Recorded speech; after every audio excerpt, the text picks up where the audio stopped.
ሰላም አለይኩም ወራህመቱላሂ ወበረካቱ። ፍትህ እንፈልጋለን። አንድ ሰሞኑን መነጋገሪያ የሆነ ቪዲዮ አለ።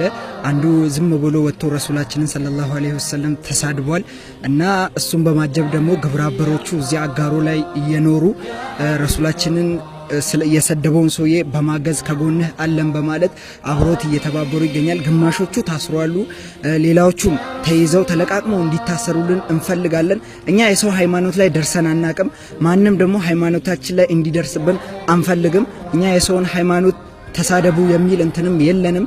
ተሳድበንም አናቅምም፣ ለወደፊትም አንሳደብም። ሰው ግን አልፎብን እንዲመጣ አንፈልግም። ለዚህ ፍትህ እንፈልጋለን። አጋሮ ላይ በጣም ብዙ ሰዎች አለን።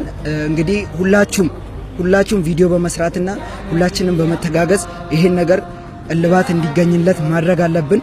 ሰዎቹ ለፍርድ ቀርበው እንትን እንዲባሉልን እንፈልጋለን። ወሰላሙ አለይኩም ወራህመቱላሂ ወበረካቱ።